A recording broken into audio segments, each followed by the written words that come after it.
Well, good morning, everyone. Today is Monday, January 27th, 2025. We're here this morning for a work session. Our discussion item is a progress update on our 2024-2028 strategic plan.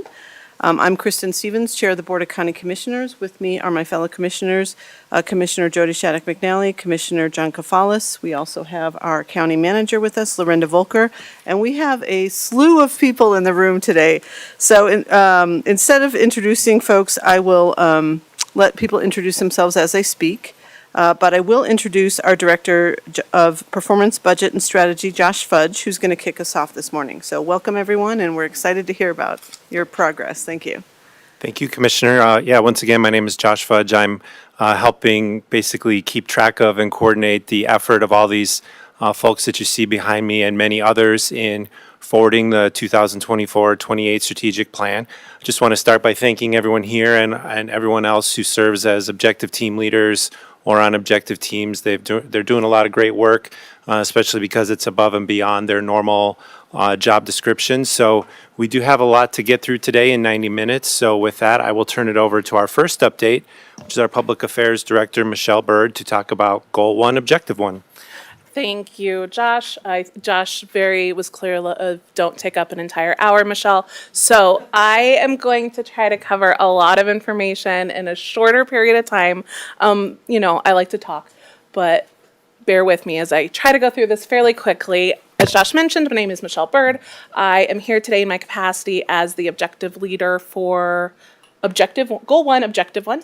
And joining me are members of my team, Corey Johnston from Natural Resources and Jill Mosh from Human Services. Also on the team is Kate Kimball from the Sheriff's Office, Ricardo Perez from our Office of Emergency Management, and Lisa Auer from Extension. I'm going to talk today about the work that we've done. I know we haven't come before you guys to talk about our work yet, so that's why we have a lot to cover. We're particularly excited today because we're going to show you a campaign proposal that reflects what we think is going to be like a significant step forward in communicating and celebrating progress in Larimer County. And I do want to say, I think this proposal is so strong because of the people on the team. We have a lot of communications and community building expertise on this team, and I think it's going to be obvious when you see the campaign. It's clearly the result of some really strong communicators and people that know our community. Before diving into the details, I want to give just a slight bit of background. When we first started meeting, about a year ago, and we're kind of planning how we're going to meet these objectives that we've been given. Our initial campaign strategy had some really innovative kind of concepts with it, things that we're going to do. But we all agreed that something just seemed missing. We realized that no matter how much or how innovative our communications tactics and efforts were, the campaign really would fail if it didn't resonate with the community. And it felt like we were just trying to make the strategic plan more polished and presentable, just kind of doing a lot of what we've done before, but just make it prettier, right? However, our team really kind of had an aha moment at the end of last year. We were just starting to build out some of these elements as part of the campaign when it dawned on us what was really kind of missing, and the realization really shaped our approach entirely. And I'm kind of excited to share how it has evolved and where we are today. So it dawned on us that we couldn't force the community to care about the strategic plan. No matter what, our average community member is never going to spend their time watching a video called the Larimer County 2013-2018 Strategic Plan Goal 3 Successes, right? Doesn't matter how pretty it is or how well polished it is, that's an automatic skip over, right? So we began asking ourselves, what if we stopped trying to make the community care about the strategic plan as this government initiative? And instead, what if we shared the heart of the strategic plan, which is the progress and the daily impacts it has on on the lives of the people that live here? So this led us to that crucial question. What would it look like if impacts of the strategic plan into a story of progress that makes the community feel proud to share? So that was really the foundation. We recognize that traditional strategic plans often feel distant or overly technical for our community. And this effort really aims to shift that perspective from the strategic plan to those elements, those outcomes, and those successes that impact our community members every single day. All right, so what campaign am I talking about? We have titled the campaign Mile Markers and Momentum. And I'd like to kind of introduce the campaign by talking about its purpose. The campaign celebrates the county's past, present, and future successes. It really highlights the journey together toward building a stronger, more connected community. And central to this purpose is using language and visuals that reflect our community's united pride, which is the beautiful natural resources surrounding and defining Larimer County. These natural elements are more than just scenery. They are a source of identity for the community that lives here, and they bring inspiration to all of us every day. That's one of the main reasons most of us love living in Larimer County, is looking outside our windows and seeing the the mountains look beautiful today. They're covered in snow, the blue background. Today is a perfect day to kind of dive into that. Our campaign has 3 themes. Collaboration. So we're showcasing the partnerships that have driven the success and the impacts. Innovation. We have such creative and forward-thinking solutions because of the people on these teams, and we want to make sure that we are highlighting that innovation. And then tangible results. Again, what are the things that are making the lives of our community members better? What is not just, they don't really care about the team itself and the little things they're doing here and there. They care about, how is my life better because of the work that's being done? Moving on. Themes and, oh no, I almost missed one of the most exciting ones.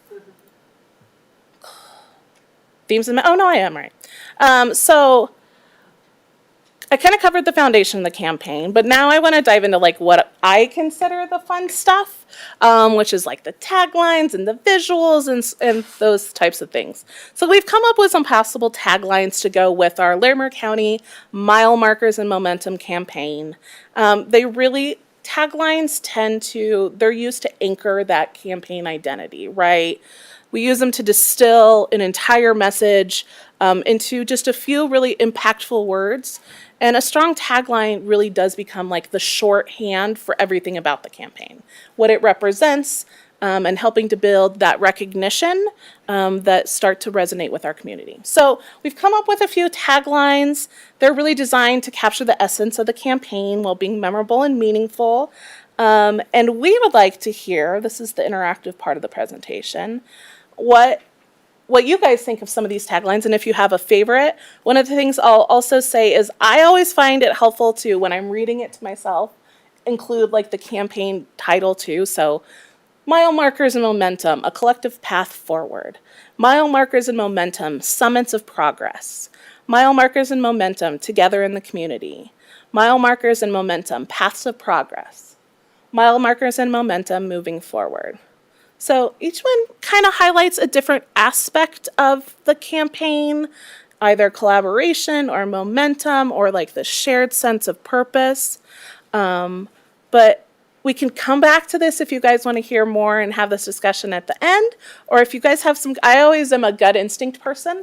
I always feel like our gut instincts tend to be the right answers, but if you have gut instincts on what taglines you like the best, we'd be happy to hear it. Commissioner Shattuck McNally, do you have a gut instinct? Yes, I do. Well, first, I like mile markers and momentum because Thank you. I talk a lot about mile markers and things. And I like a lot of these taglines. I'm curious, where does the word Larimer County get attached to all of that? So that's a good question, because we talked a lot about, do we put Larimer County at the beginning of Mile Markers and Momentum? So Larimer County Mile Markers and Momentum, or do we put it in the tagline? I think it depends a little bit about which one you pick, right? Which one we end up going with. We would 100% insert Larimer County in there somewhere, but I think some of them it makes maybe more sense to throw Larimer County in the tagline part versus the title part. It could go either way. So, example, I was at the inaugural ski drawer, whatever, this weekend for Estes. They were hoping to sell 1,800 tickets. I sold 4,400, and there were people everywhere. And they tagged something that even the people that were running the show were like, oh, that's great. And all weekend I heard ski-ha.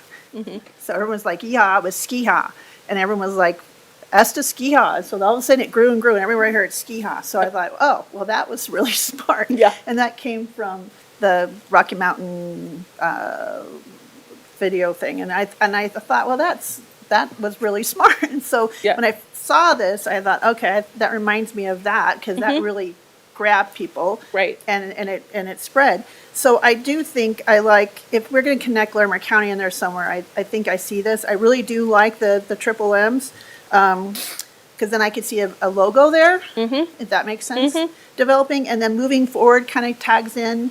That's kind of going forward. So much of progress talks about what we've accomplished, and I think community. So those are the three that jumped out at me that I could see really kind of resonating. But and when you talk about past, present, and future, that's kind of what I was thinking. Great. So thanks. Great input. Thank you. I like the example too of something from this weekend that sometimes those things are organic, right?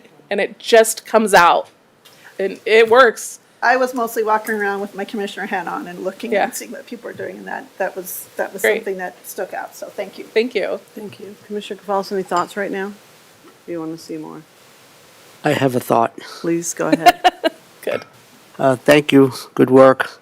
I like the campaign slogan. Thank you. My gut instinct suggests that I think outside the box, and I'm wondering what resonates with me is combining the two taglines. I don't know if that makes it too extended, but I like moving forward and then hyphen together and community. Because it has the words community, it has the words together, and it says that we're moving forward, with all the opportunities, with all the challenges. And if for some reason we should decide to put in a Spanish word, adelante is a word that resonates with a lot of folks. What does that word mean? Forward. Forward. I'm going to go with passive progress because you can make it into pop. Look at you go. And there's your word. But I'm open to kind of any of these. Have we tested with any kind of groups to see what resonates with We folks? have not. No.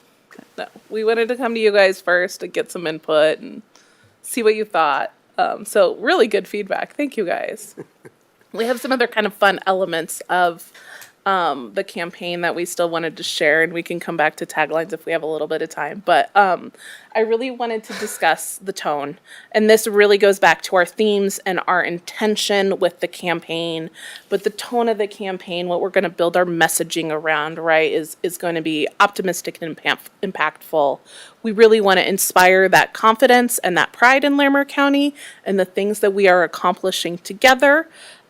We really want the messaging to be inclusive.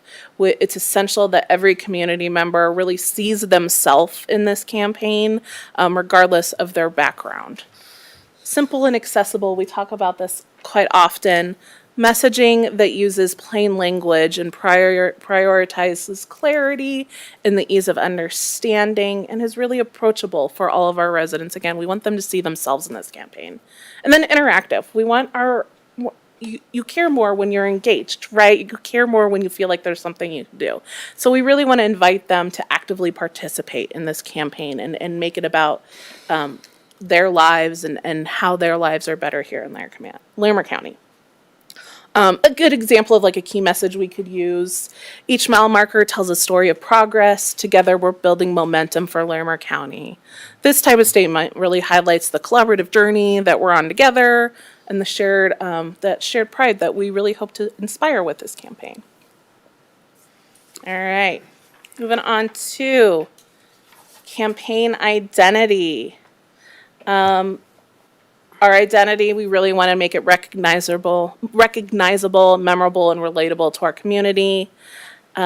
Start with community-centric messaging, so something like shaping our future together. It avoids those technical terms that make us all tune out, like the strategic plan, objective one, goal one, right? And instead uses that really approachable language, such as shaping our future together or building a stronger community. This ensures that the messaging feels really inclusive and relevant to our community members. We like that inspirational rhythmic language, like we talked about the M's, the alliteration.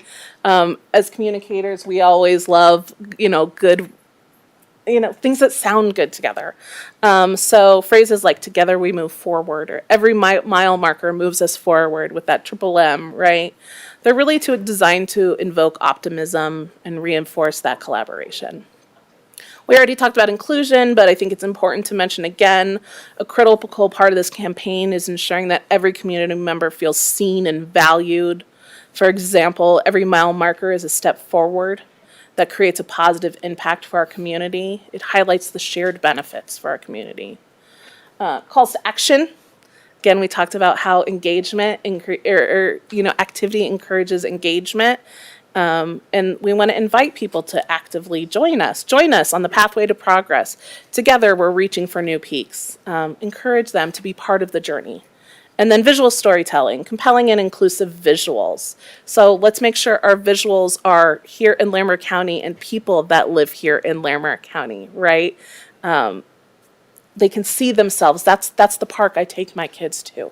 That's the trail I was on last week. And will help make that tangible. All right.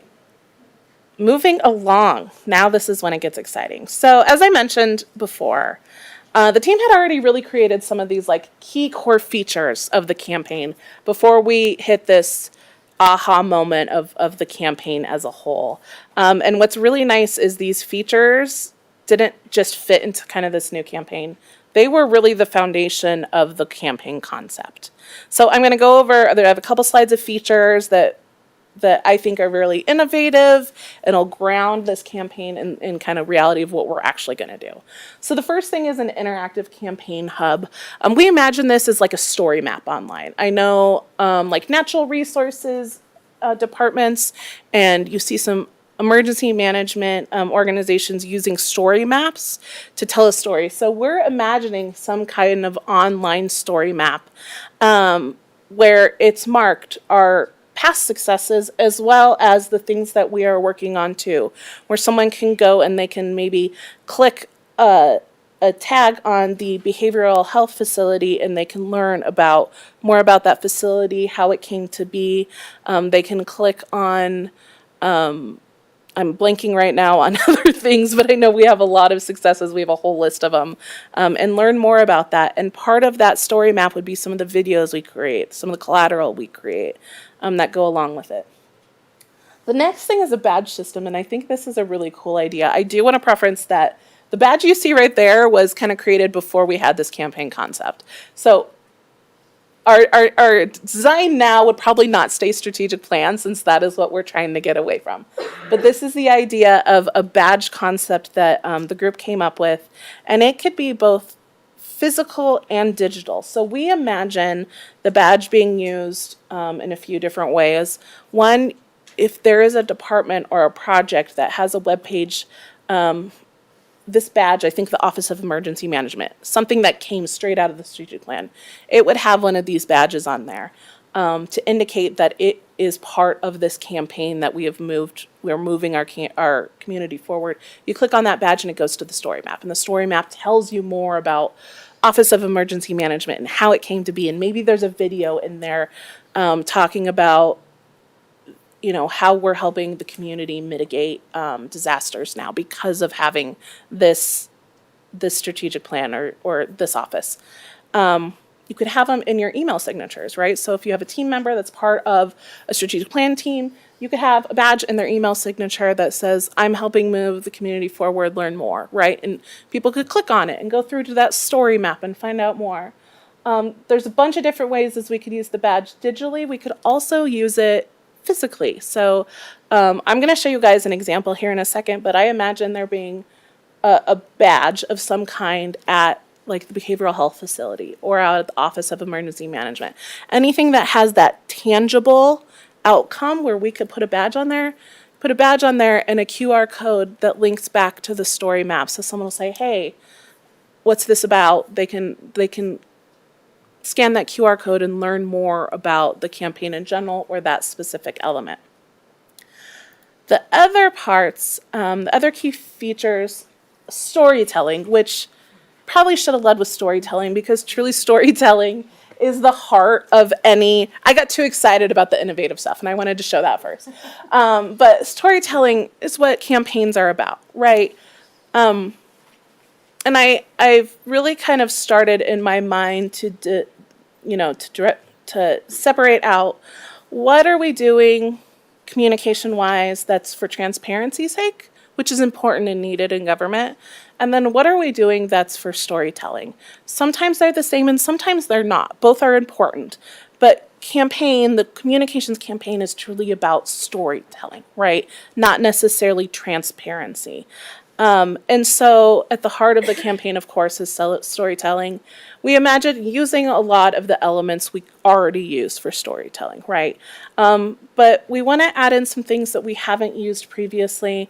We don't really use a lot of video here at Larimer County for a lot of reasons, but it is a really effective way to tell a story. So some short videos, we've already identified some successes from past strategic plans that we could do some short videos that really showcase the impact it's had on the community. We can use those videos, we can put them on the story map, we can put them on social media, we can embed them on the website. There's a lot of different ways to use those kind of short videos that tell the story. My example is we could highlight a firefighter who shares how the mitigation work that we've done has helped save someone's house, right, in a past fire. That is so impactful. You know, it's not strategic one, goal one, objective one. Here's the mitigation work. It's this saved someone's house. And then part of that storytelling too is media kits. Media kits are a fairly common thing in the communications world that occasionally we use here at Larimer County, depending on what it is. But a media kit is a kit. Obviously, it's a digital kit in this case that is accessible to county staff, to maybe partners that are part of the project, that's going to have those badges. So let's say we have a community partner who's working on something with us. They have access to that digital badge that they could put on their website too and link back to the story map. So it's not just Larimer County. We'll have that video, we'll have those pictures. So if there's newsletters, Natural Resources has a newsletter that goes out every month, right? Other departments have newsletters, OEM. They can include that messaging and those images and those videos. It's all right there for them, so they can literally just copy and paste it. Commissioner, go ahead. Not to interrupt you, but you kind of started to answer my question, but I'm curious about it, about the partners and things, because I was thinking about a lot of this work we're doing together.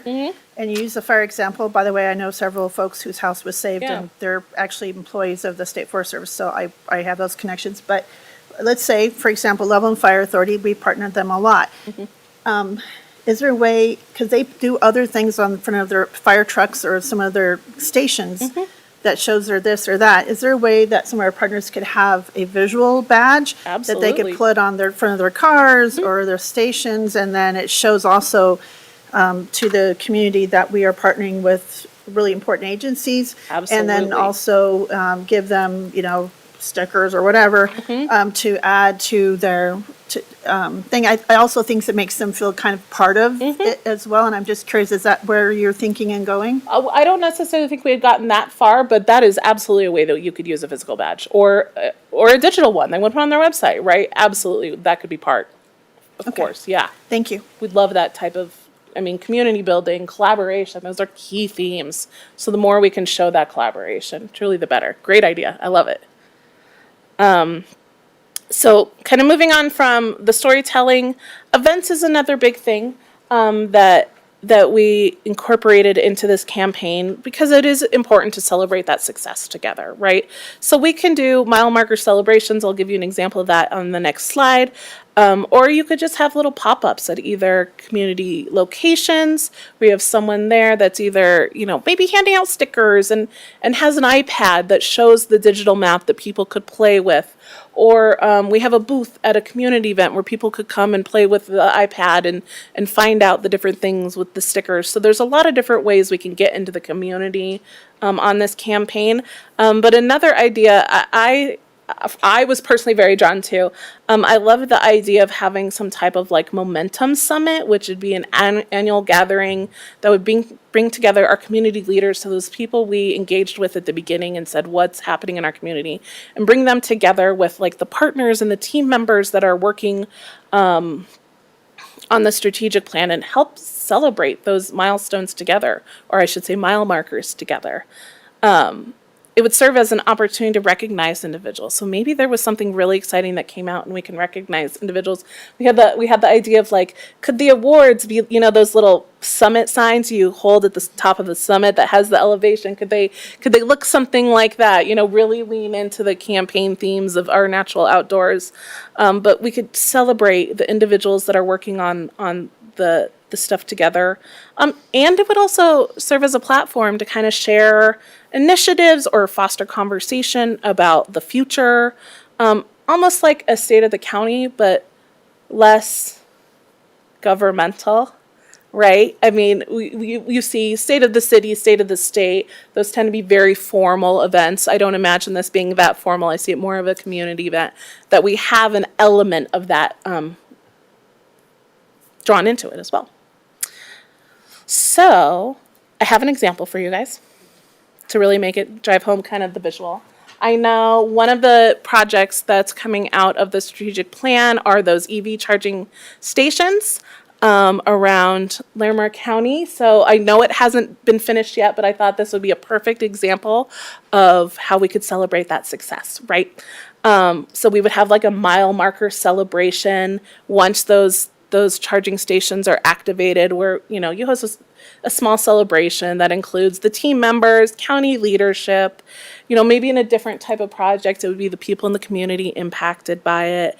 And you could unveil a little mile marker. You can see the little mile marker emblem on there with the QR code, and we can take some pictures, and attendees could receive stickers or challenge coins or something related to the campaign so that they have that moving forward. And then really diving into the storytelling element of it, that's where we start using those badges and those videos. We can have a badge on the electric vehicles webpage that links back to the story map. Team members can have those badges in their email signatures. Staff, and maybe there's a community partner we worked with, we'll share with them that media kit, or ask if they would like a physical badge or what that looks like. And everything either links back to the story map or links to, the video we create, maybe talking to someone who is using the EV station, but as a result, the air in Larimer County is becoming cleaner, right? They tell the story, that's why I'm using an EV vehicle, and this station has made it easier for me to do that, and connect back to that improvement to the community. So that's kind of just a visual of how the campaign would work and celebrate its success.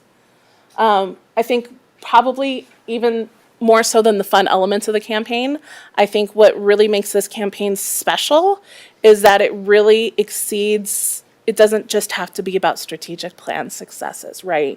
Larimer County does a lot of good work, innovative work every single day that's not necessarily just about the strategic campaign or the strategic plan. And this campaign could integrate those really positive outcomes.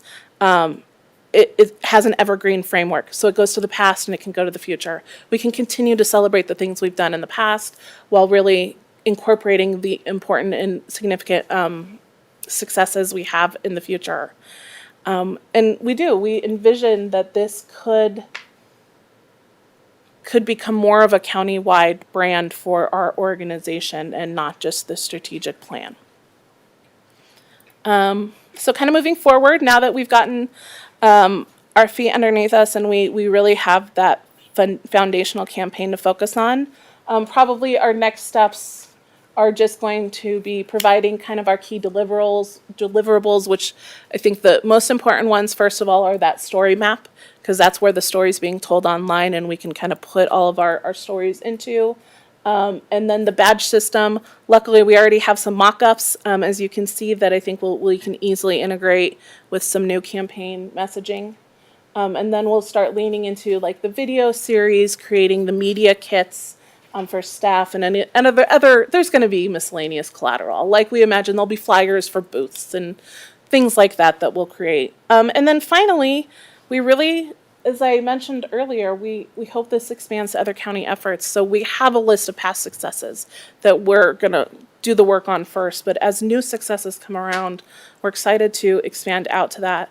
And then hosting of events and then operationalizing this, right? So once this group is no longer together in 4 years, how are we going to keep up? How are we going to keep telling the story? And how are we going to keep this campaign alive? I think, what did I miss? It was only 30 minutes. But questions, thoughts, Any questions? feedback? Commissioner Kafalas? Thanks, Madam Chair. Thank you, Michelle and colleagues. I think this is great. Thank you. I'm really pleased that I think some of the conversations we've had over the last year or two have been incorporated, the importance of storytelling, maybe snapshot videos that show the ongoing work. So I really appreciate that. There's been, we've some bearing of fruit from those conversations. So I'm grateful for that. My question, two questions, I suppose. One is, in terms of these phases that you just showed, I would be remiss if I didn't ask timeframes. What phase one is, a couple of months, or when might Yeah. this be actually out there making Part a of difference? it depends on the capacity of the team, right? Because, we all have things to do too. But again, we did do quite a bit of work before getting to the theme. So I think we're in a pretty good place to really start moving forward with purpose now. We were kind of lacking that purpose before. I think now that that purpose is defined and we have a good structure, I imagine kind of these priority deliverables will be the first couple months. And then we'll start moving into phase 2 by end of Q1 springtime. And then I would hope by middle, maybe early fall, we can move into phase 3. If we're feeling good. Yes, thank you. Yeah. May I ask my second question? How does this mile markers, the Triple M campaign, align with or complement our community outreach strategy that you and Jordan and other folks are working on? Yeah. The engagement strategy, I think, Engagement strategy.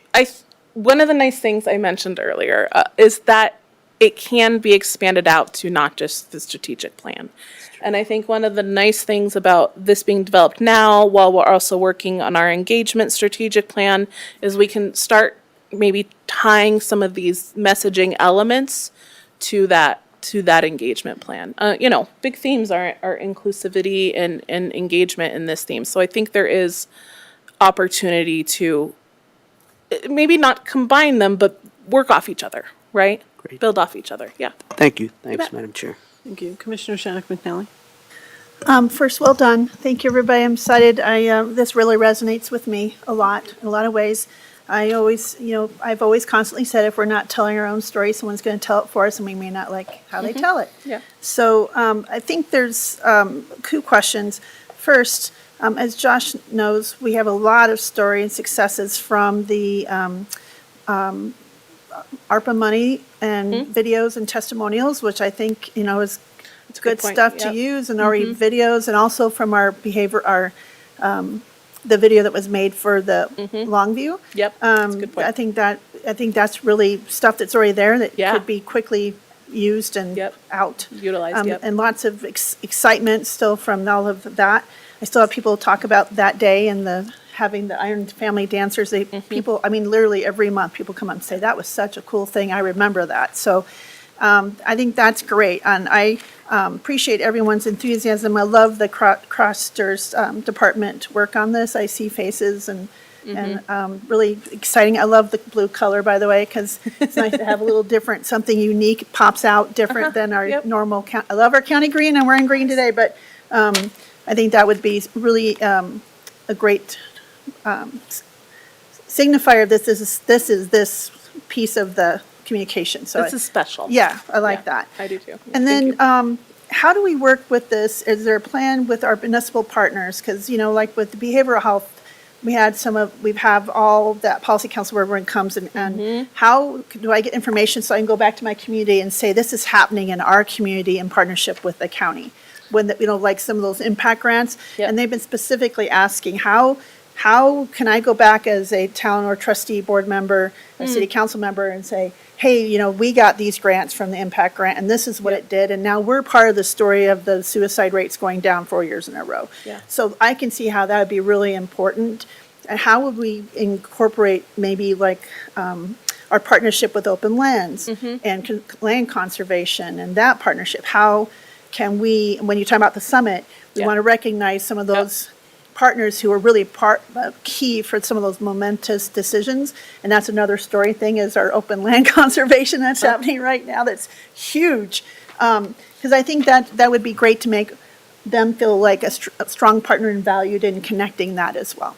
Yeah, I think that's a really good point and absolutely something we want to do because that feeds right into the theme of collaboration, right? And I think what's going to be an important element in that collaboration is our team working with the other objective teams and saying, let's bring in some voices of your partners to help, build those media kits is what I'm thinking in mind. What messaging does this partner need to help them tell their story to their board or to whomever it is? Is there messaging in there? Do we have templates for news releases or things they could use on their website? So it's kind of grab and go and it's built in a way that they can use. So I think that's some really good point for us to think about as we start moving forward is making sure that we're really communicating with our objective teams and their partners that they're working with. So thank you. That's helpful.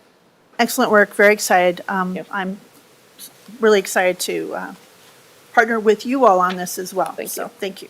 Thank you, Madam Chair. Thank you. I know we have a lot to get to. I'll just add my thanks. Thank you for recognizing that Goal 1, Objective 2, Subset 3 doesn't necessarily resonate with the public. In fact, I find in my own mind it's hard to keep track of that. And I think it's a great internal way to sort of keep track of the work we're doing and stay organized, but it doesn't message that well. And so I think this is, I applaud you all for finding a way to make sure that the community does stay involved and does stay interested, because we want to tell our story, and not only can our story not be told well, but it could not be told at all. And I think incorporating the idea of other things we're doing beyond the strategic plan is also good too, because, sometimes we get asked things like, well, what are you doing about housing, or what are you doing about, right? And so I think it provides an opportunity then to tie in some of the other work that we're doing that's not necessarily part of the strategic plan, but is something that the community is keeping their eyes on. So, I think I would say run with it. This looks great, and I'm excited to see what comes of that. But I like the idea of videos. There again, I think that's the way people want to engage. Just don't do them on TikTok, I guess, is the deal. So. But anyway, this is great. Thank you. Thank you all for your work. Appreciate it. Thank you. And so we'll move on then, Josh, I guess, to your Commissioners, can I add just portion? one thing? Oh, yeah, I apologize. No, yes. you're good, because we do have a lot to do and not much time to do it. When Michelle brought this to me, the exciting thing was, and she said something that resonated really clearly, we're really good at transparency. We're really good at putting that plan up so people can go see it, but you have to know it's there, you have to understand what you're looking at. And this is really about communication. So we'll still do the transparency piece. We'll still have that information will still be there for us to follow and anyone who's interested in the community. This does not replace that, but really this is how we speak to the community about the good work the county is doing. So you may see plans and events and things like that sitting out on the webpage that feel a little governmenty. And this is an idea to overcome that so that we can connect with people where they are, with what they're interested in. And I love the visuals, connecting it to our natural resources and being able to draw that out. I think this is something we could use for many, many years to come. This is not a short-term kind of a communication strategy. It's really very innovative. And I know it took you all time to get there. It felt like you were spinning your wheels for a while. I think Michelle was as frustrated as anyone that you couldn't kind of land. And then this idea came to them. So thank you for sticking with it. Telling our story is really important, and you've done great work. Thank those that are not here as well. Will do. Yes. Thank you, Lorinda. All right, Josh, looks like it's your turn. Thank you. Appreciate the work. So moving on to, or continuing in goal 1, which is resilient, equitable, and engaged community. Objective 2, improving accessibility to the county. Now I feel bad describing it that way, but I'll just pinch hit for Mackenzie Lowe, who's the objective team leader but is ill today. Part of this objective was to choose a consultant. They received funding to do this to help develop a prioritization process as far as making items on our website and others accessible to the public and to comply with the state law. So they have chosen that consultant and will begin work on that shortly. And they are also continuing to prioritize the public-facing website and improving our accessibility there. Any questions about that one? So objective 3 under goal 1, maximizing partner relationships. The team right now is waiting for the NOCO Foundation to go through its intersections report. That group will be identifying service gaps in the community that deal with the main issues that were identified in that presentation. They are then going to share out some of the gold standard things that actually move the needle on some of these issues like workforce, housing, education, all those other types of things. They're going to work to align that with their donor strategy as well, and then work with local governments to, use our resources better on the things that they identify that work very well. So that is coming, and this group will then basically take that and run with it as far as what the county can do. The team had a presentation on Civic Capacity Index from Colorado State University, and that should be extension the week of January 13th. Had an individual walk through the services that they provide in that area that this team could then take advantage of to help implement some of the work done on that first bullet or some of the other objectives as well. The team is also considering adding sub-objective language to this piece of the plan. Right now, this particular objective only has the one sub-objective, which is basically to maximize partner relationships. So this is initial language that the group has come up with. It's not finalized, so they're not really ready to propose it for adoption into the plan, but wanted to just make you aware that they're considering this. And the objective language currently would be connect the local nonprofit sector and county government to align and support legislative priorities and foster civic engagement. And what this really gets to is when the county has legislative priorities, are there similar priorities that align in our nonprofit and the rest of the community that we can then help make them partners in advocating for changes that the county wants to make?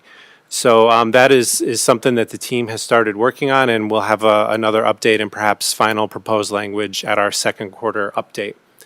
And then, as always, there are other regional efforts underway, behavioral health, emergency management, broadband, et cetera.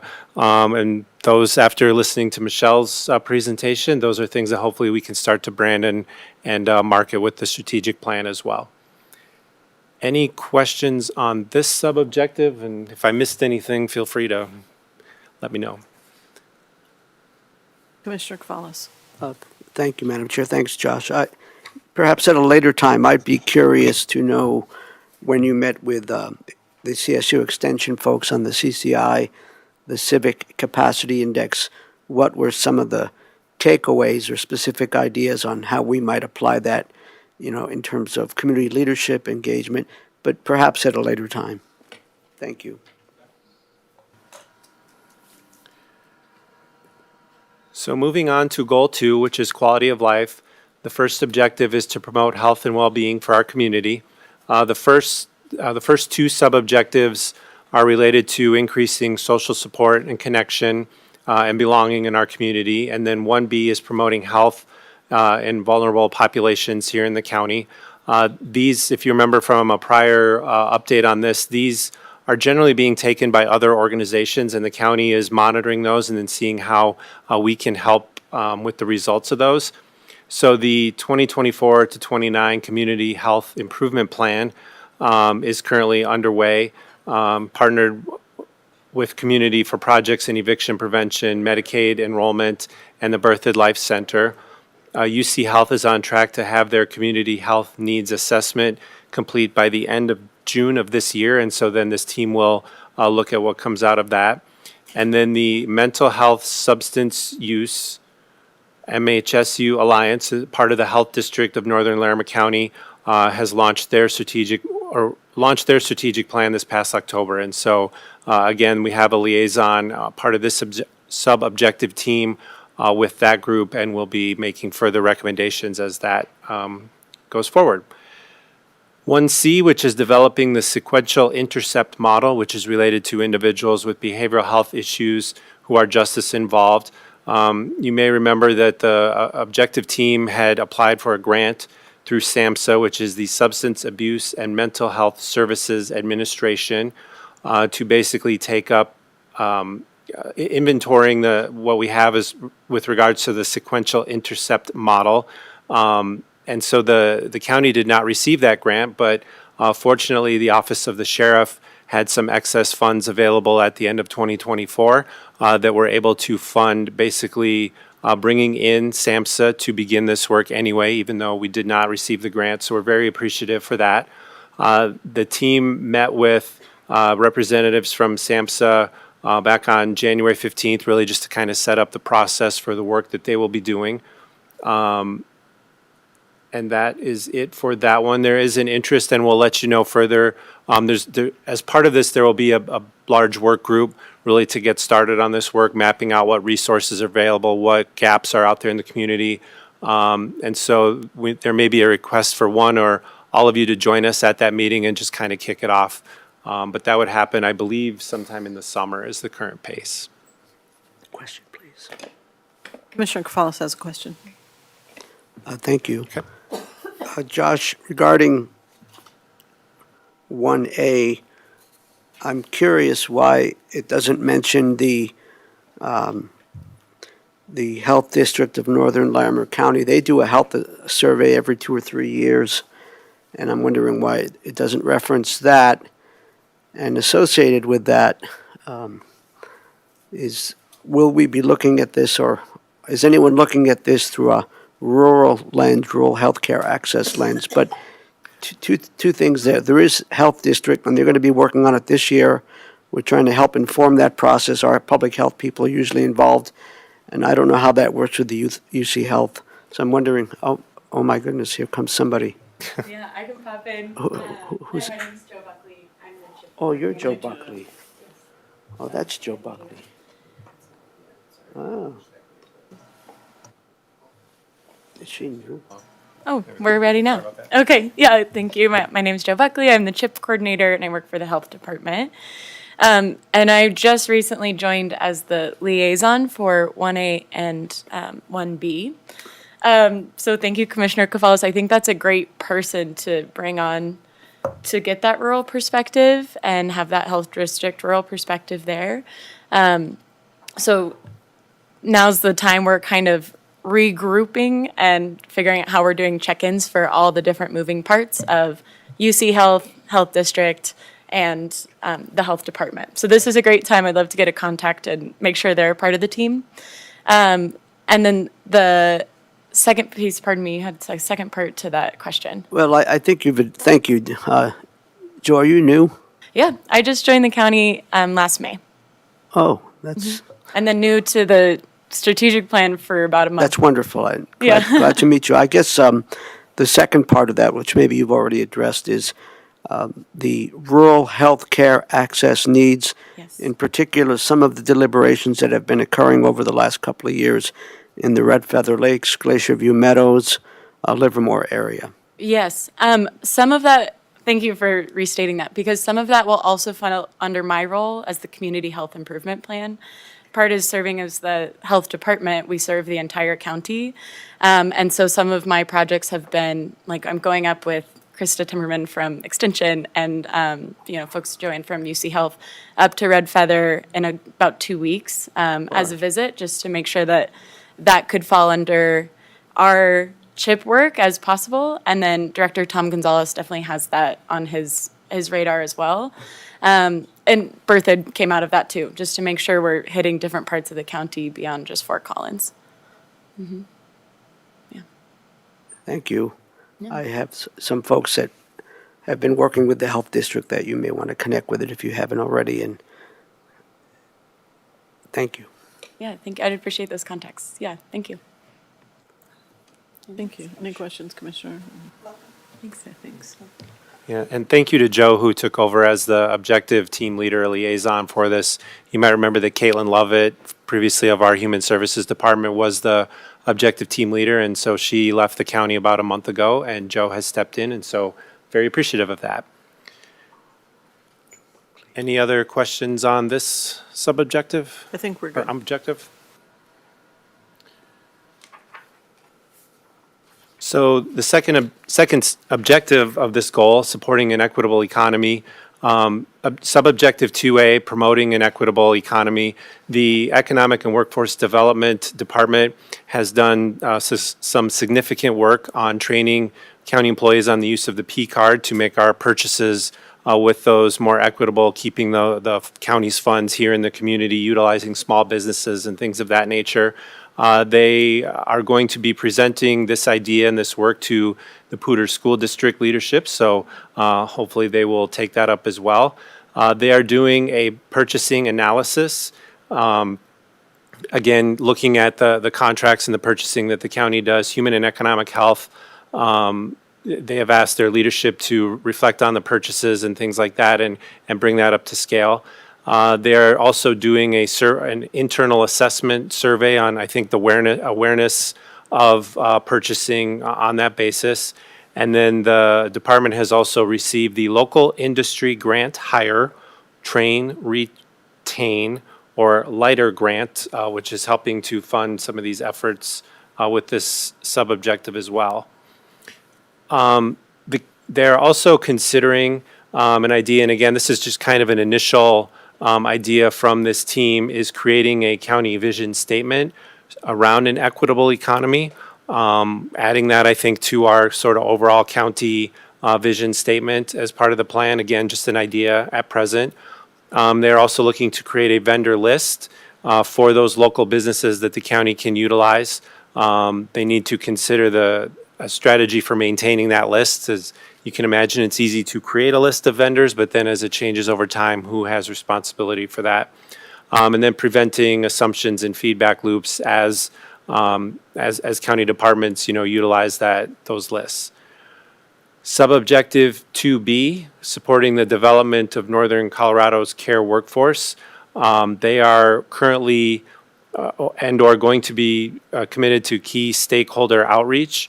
They have met with Early Childhood Council of Larimer County, the Chambers of Commerce and sector partnerships to determine how best the department and this objective can go forward.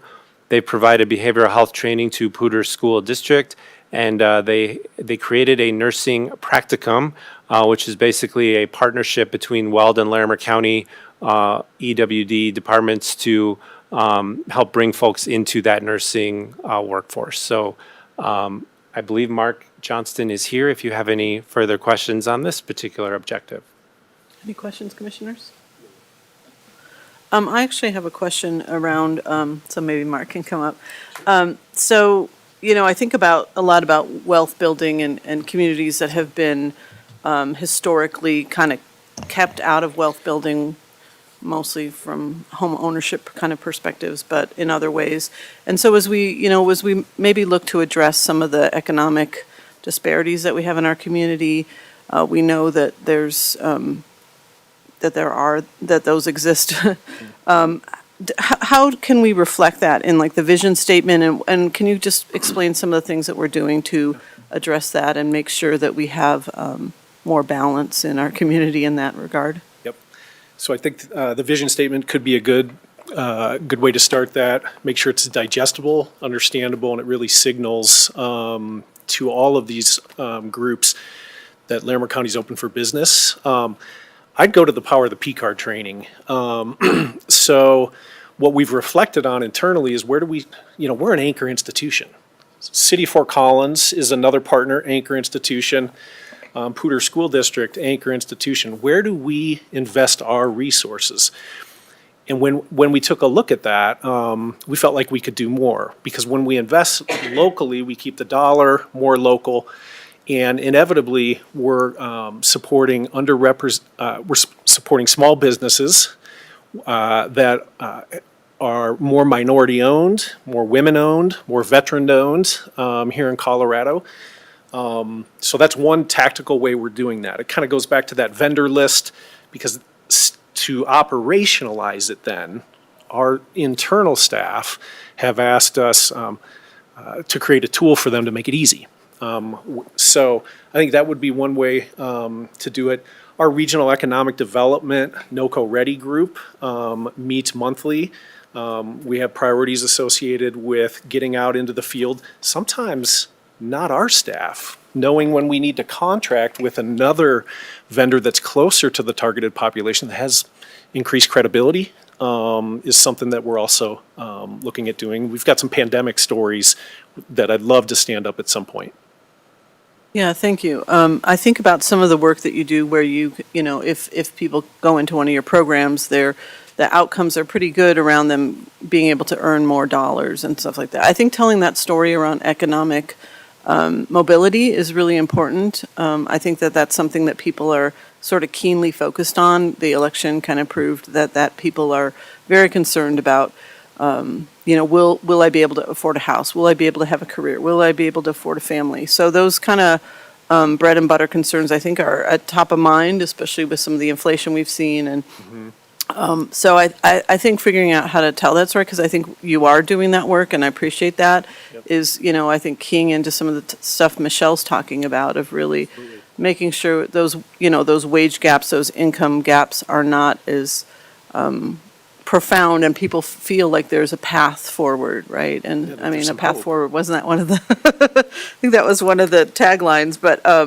I just, I think that the work that you're doing is really important to highlight at this particular time, so thank you. Yeah, perfect timing. We're working on our annual report where we hope to share some stories and then, of course, utilize the work that Michelle and her team's doing. Great, thank you. Commissioner Shannon McNally. Thank you, Madam Chair. Great points. Mark, I agree there's lots of stories you could be sharing. We have some really great success stories from the ARPA and other ideas. And it reminds me of the badging system we had with the health department about which restaurants and things. You mentioned a lot of Fort Collins and Poudre things. We also have a lot of locally owned businesses in the southern part of the county and in Wellington. As I understand, as I got to be went to the multiple chamber thing out at the Blue Arena, I talked to a lot of those small business folks in smaller communities. And I guess downtown Loveland might be 3/4 owned by younger women or women and certainly people of color that and I'm thinking about them and also some of the Wellington small businesses. I just attended a reopening of a favorite local spot that was overpacked and overflowing with community members, just ecstatic that they had reopened. Both of those, the reason I mentioned both of those locations, because they're both going major infrastructure disruptions in those main streets that I think will impact their businesses.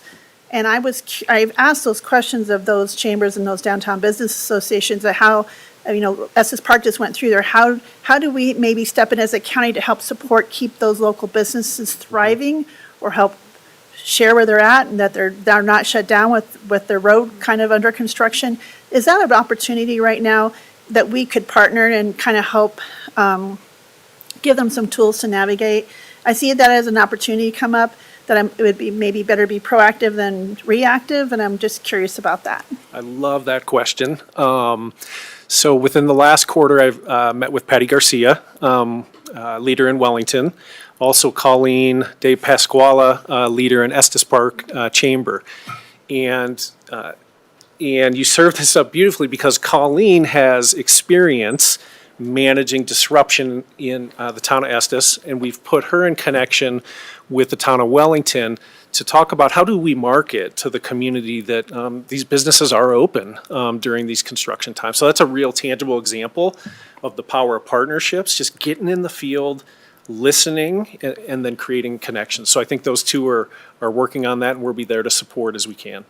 And just want to flag, downtown Loveland, a lot of those small, just like in Estes, a lot of those small business owners, especially the women, they're the only employees sometimes, and they're working day and night. And I tend to walk through the stores and talk to them. So that's the only way you can sometimes communicate with them. So I think that's another opportunity, because I think 4th Street's going to be completely torn up and change of parking and everything, so it's going to be pretty disruptive. So I'm just, Absolutely. And just to illustrate, Josh had mentioned the lighter program. I'm a little short on details. But what we did launch is, this is essentially a business profession, a small business professional development scholarship opportunity for that business that might only have 3 or 4 folks, but getting that next training to upskill could put their business in a position where it takes it to the next level. So we're actively, I think we've got 3 times the amount of applications for the program. So we're beginning to vet those, and hopefully that's a good cross-section of the county. You bet. Commissioner Cross, do you have a question too? Please go ahead. Thank you. 2 questions, comments. One is, what are the quantitative and qualitative data sources that we're using?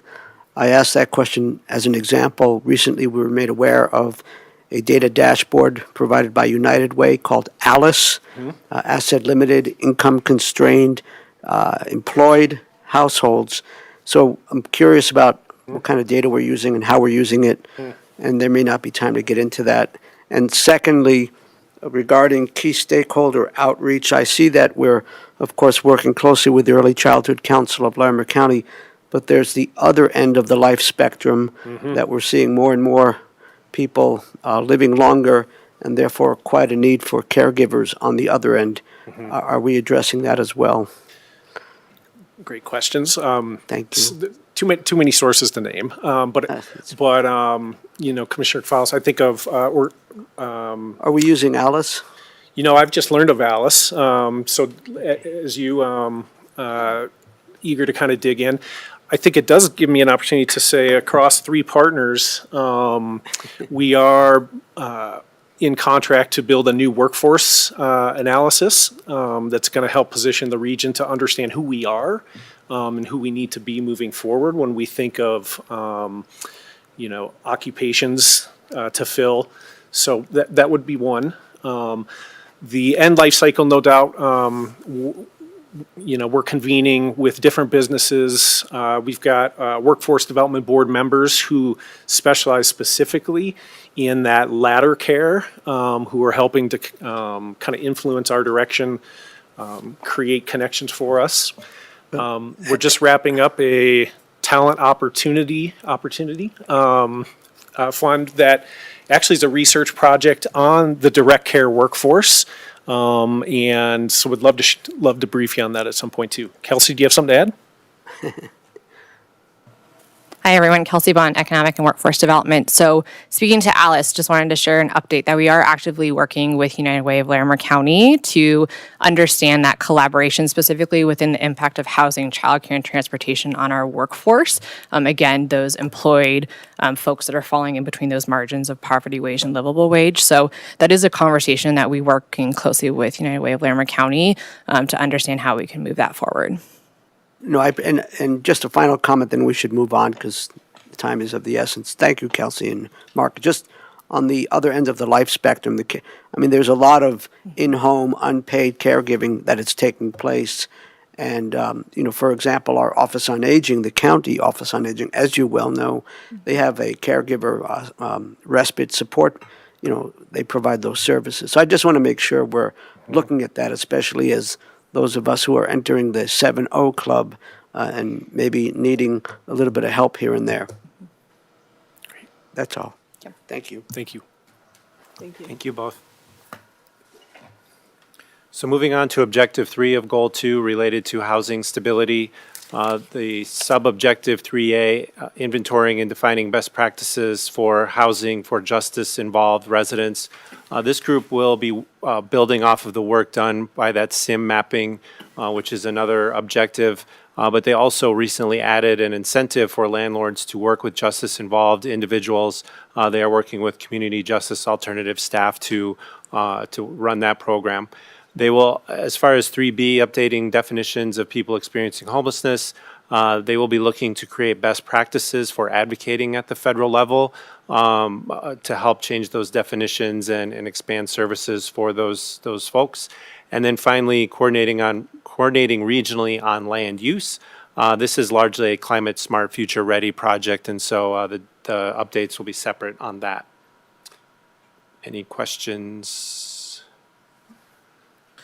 I think we're good. One thing I would say is, I think that there's some work we can advocate for at the state level as well. There's a lot of bills on homelessness and housing right now, so I think that that's a piece that we need to look at. And I think that Aaliyah can be really valuable in those conversations of helping us decide which ones really will move the needle in that space. And then also, as we advocate at the federal level and we speak to some of our federal delegations, which I think we all have a meeting tomorrow, it'd be good for us to know what to ask for. And so I think that, kind of having our ducks in a row, or having at least one of us be advocating for that when we're talking to federal, because our conversations with our federal delegations are usually very short and sweet.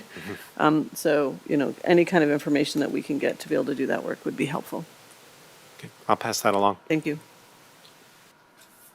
So moving on to goal 3, which is natural and built environment. The first objective surrounding current and future transportation needs. For 1A, the long-term sustainable funding source for capital, the sales tax ballot measure did fail in November. That was the initial part of this objective. They are working with Magellan, which is a polling firm. It was actually last week for lessons learned on that ballot, why it was voted on the way it was, different parts of the county, things of that nature. As far as the second and third sub-objectives for this, strengthening coordination with partners and enhancing regional transportation, there are actually 2 projects ready to be implemented, one for special event software. When there are special events that impact county roads, this software will help manage that. And then finally, the current road event status system, which is used by Road and Bridge basically to show where construction projects are impacting traffic and things of that nature. That's the replacement of that system will begin soon. And it's hoped a possibility that then once that system is in place, there could be coordination with municipalities and the state on road construction and making that more transparent. Any questions? For objective 2, developing a sustainable built environment, I'm going to turn this one over to Heidi Pruis. First listed here are the sub-objectives related to this particular item, mainly around advocating regionally for air and water quality, environmental health, and other parts of the Climate Smart Future Ready program. So I will turn it over to Heidi and her team to provide this update. Thank you. Heidi Pruis with the Office of Sustainability and Climate. Happy to be here today. I have 2 of our team members with us who have been working on the first bullet that you see listed there, which is to develop a coordination structure to advocate regionally on air and water quality projects. The other bullets that were listed there are the other things that are going on. So just a note there, you can see many of them are climate smart, future ready, some of which I've already reported to you, some of which are coming soon. Next slide. This team does include members from environmental health, community planning, and engineering. As I said, some of them are here today. And the first step to understanding what is this objective was to put together some sort of an inventory. So you have in front of you a very long 2-page, large spreadsheet.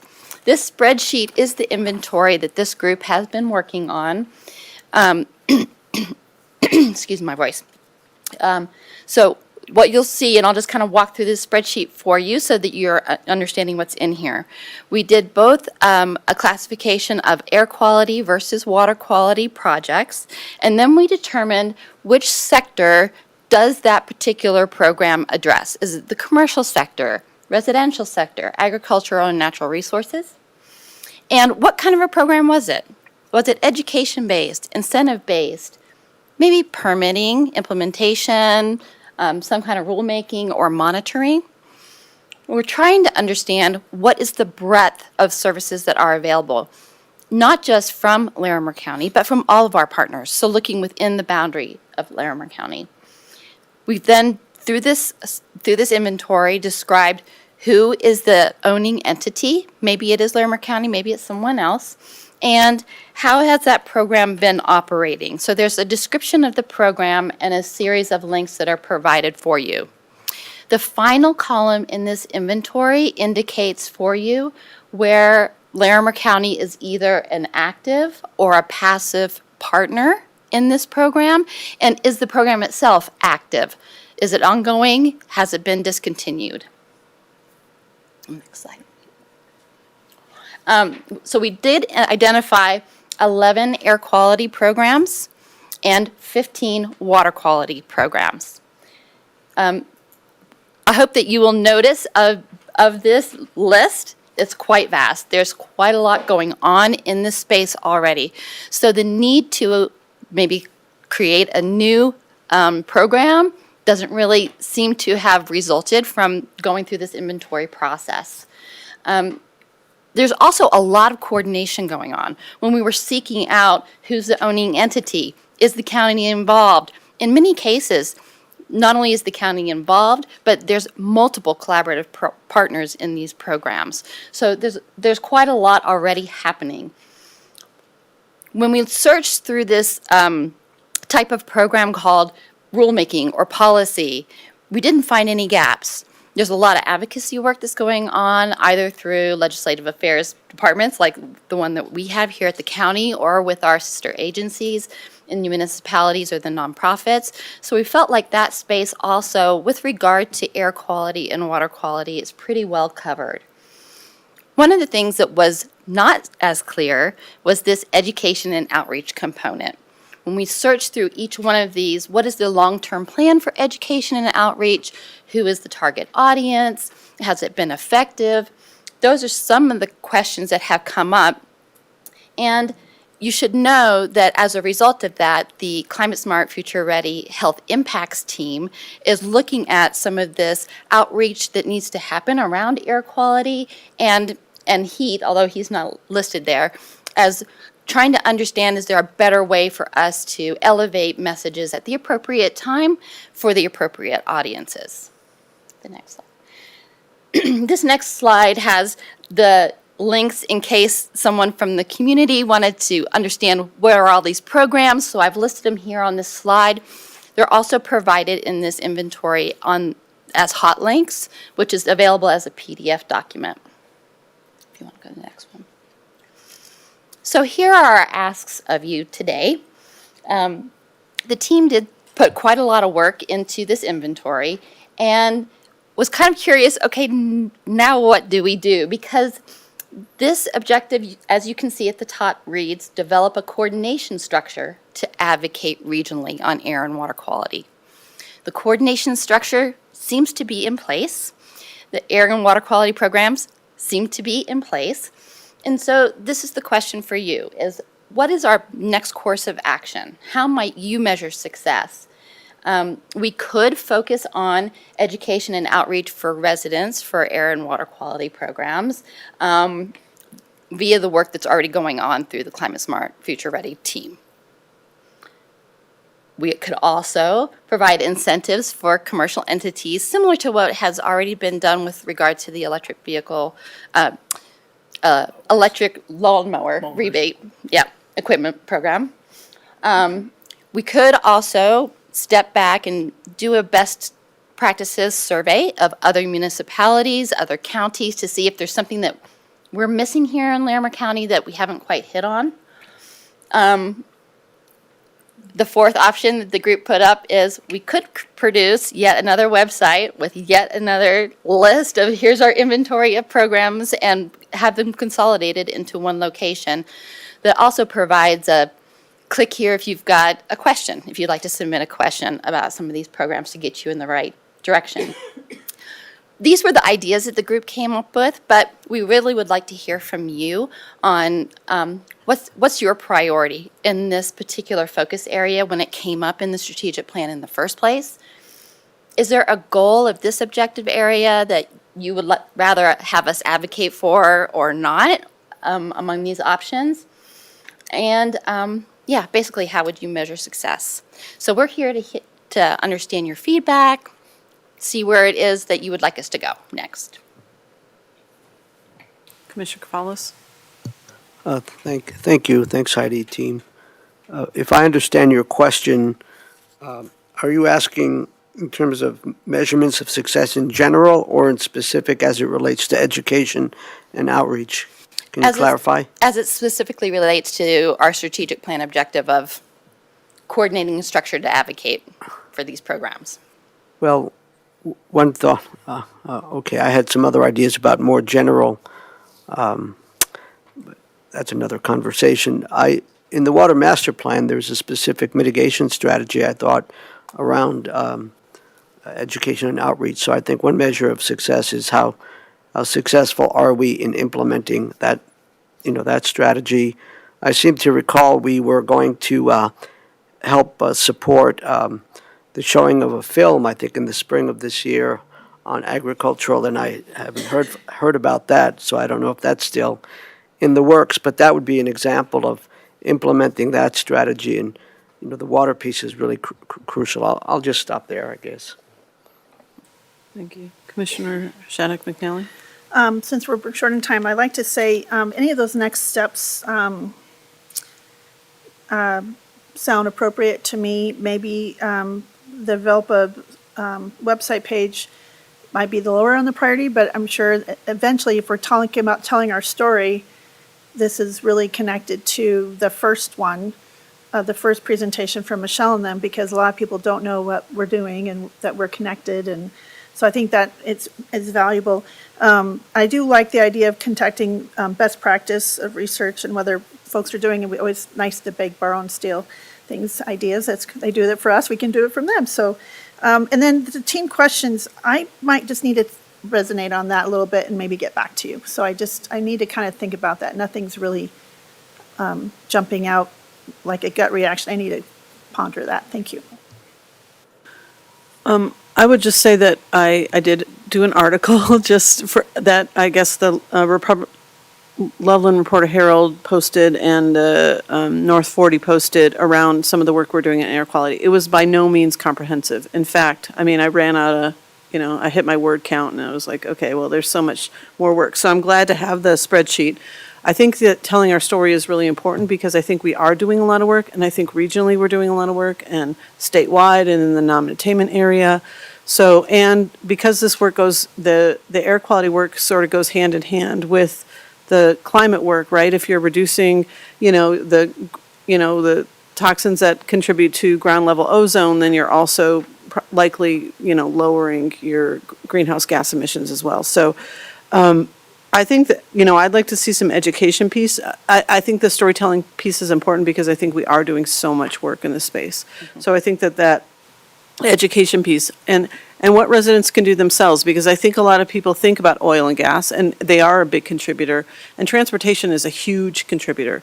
In fact, in some cases, more so with regard to our air quality. And so, what does that look like as we, contemplate more transit options across the state and things like that? And, I think about programs like anti-idling. I mean, everybody who goes to pick up and drop off at a school is sitting there around little lungs running their cars. Like, I don't know if people don't understand how bad that is, but I know that Dunn Elementary was working on that. They were going to start a pilot program of really educating people on this is a really bad practice. It's bad for air quality.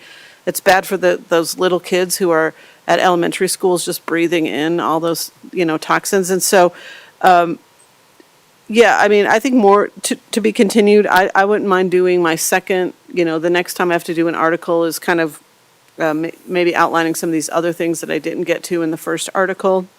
But I think that we're doing a lot, and I don't necessarily that we need to take on more. I think we just need to kind of keep doing what we're doing and letting people know what that work looks like. So, and I'll let us keep going because I know we're short on time. That's great. Thank you. Thank you, Heidi, and other members of the team. Finally, under Goal 3, Objective 3 is related to developing a sustainable natural environment. Similar to this past objective we just talked about, this team has also been busy, and a lot of other folks have been busy making progress in this area. So I will turn it over to Megan Flanagan from our Department of Natural Resources. Okay, thank you, and good morning. We just picked a handful of updates to share that we've been working on this past year. The first is one of our goals that we have, a performance metric actually, also with you all, is to conserve 1,000 acres a year up through 2043.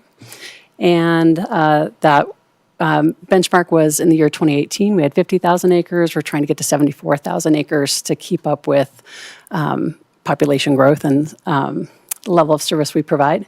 So this past year, we added 624 acres of land to our conserved land portfolio, bringing that total to just over 57,000 acres.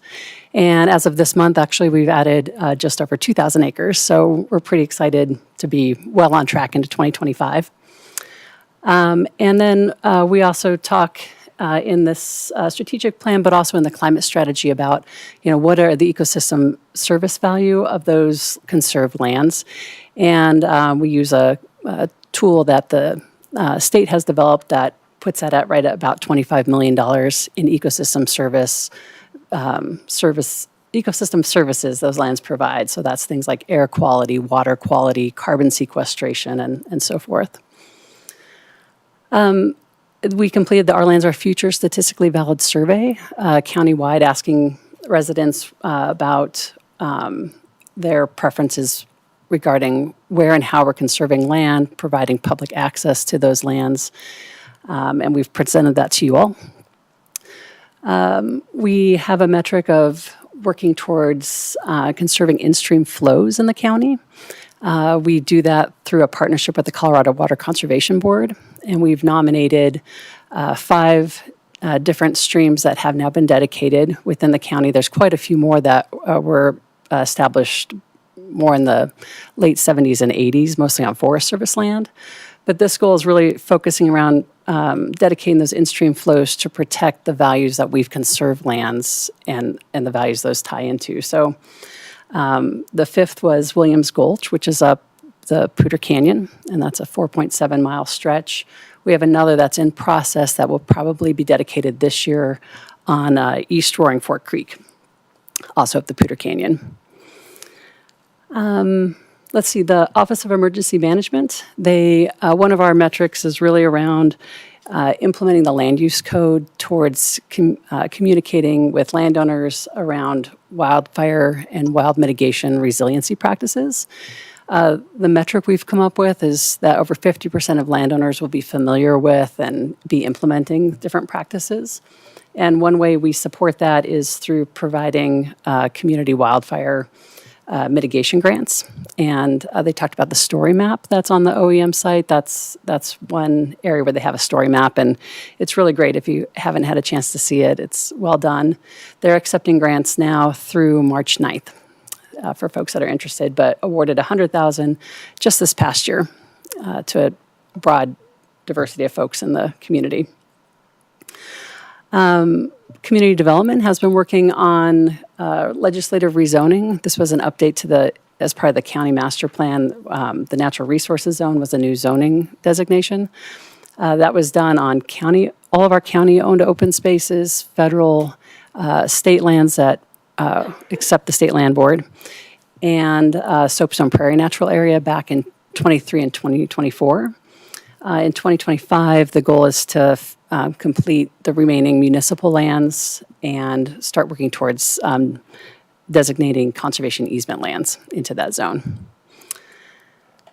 And then Extension has been doing a lot of work around soil health demos and small acreage management outreach. They have a goal of providing 20 site visits a year.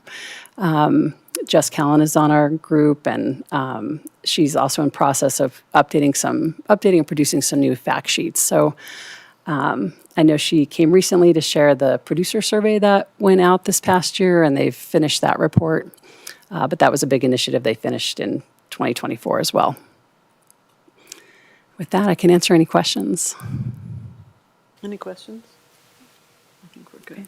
Great. We might have some if we had more time. Yeah, holler anytime. Thank you, Megan. So finally, I'll try to speed through Goal 4 county operations here in the 5 minutes we have left. I've promised Goal 4 that they get to go first next time. We'll swap these around. Objective 1, optimizing county processes and systems. These teams have been getting a lot of things done. First on artificial intelligence. There is a policy around the county's use of artificial intelligence that is currently going through the adoption process. That policy was shared with our Equity, Diversity, and Inclusion Board, and their feedback was implemented in that. Guidelines have already been created for county staff, and they will focus on training next. 1B, support services resource allocation.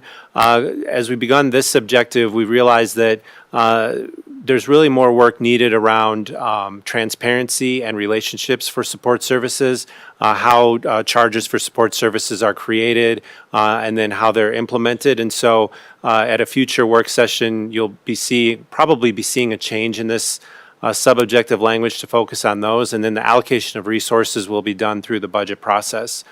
For security, there are currently 2 policies going through the policy adoption process, one related to roles and responsibilities of county staff, and then the other, if I remember correctly, is after-hours use of buildings and security. So both of those will be adopted soon. And then finally, community indicators and key performance measures. We are actually kind of folding that into the budget process as well. Departments and offices will be working on a template that this team and extension developed to create their performance measures. Any questions? I will move on to objective 2, collaborating and coordinating with partners and stakeholders. Both of the objective team leaders were to be here this morning, but both were unfortunately sick, so I'll discuss it briefly. They received a presentation from Jefferson County's centralized grant team. They are going to be reviving a steering committee related to grants that the county used to have.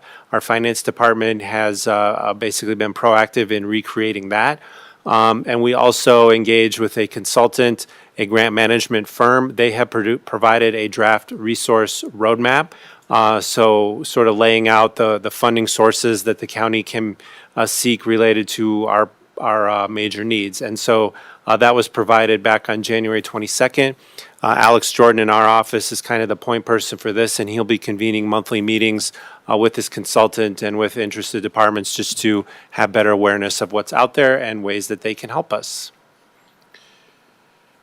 Continuing with objective 2, co-location of community partners. There has been an inventory of examples of county staff working in non-county locations, and they have expanded equitable access to county services through co-location, or that's rather the goal. More work will come out of that inventory.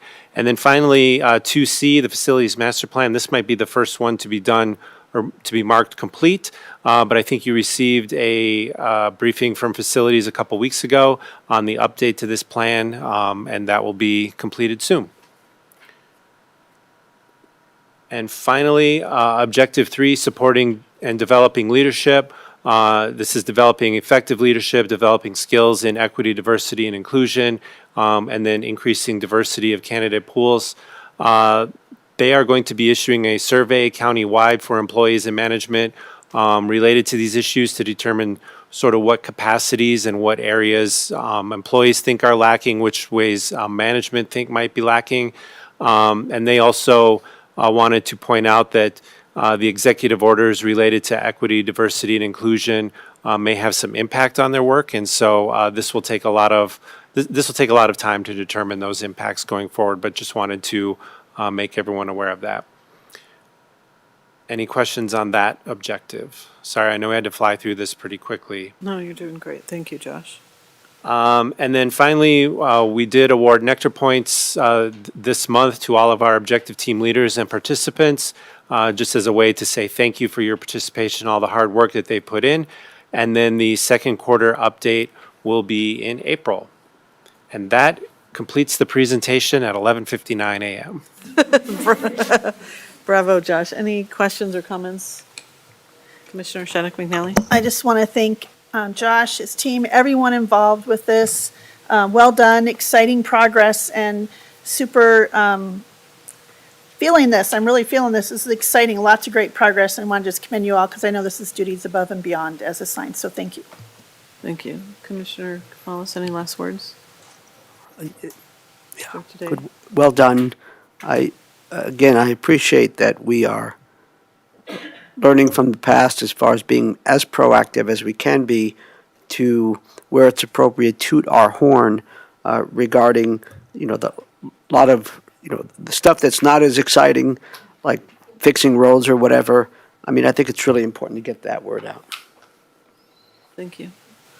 Lorinda, anything to say? All right, well, Josh, I appreciate your work. Thank you, everyone, for being here. I appreciate all the work, and sorry we had to rush through the end of it, but like I said, maybe we'll reorder things different in the next meeting. And I just, what strikes me is the interconnectedness of some of this work that we're doing, right? I mean, the work that, the goals sort of,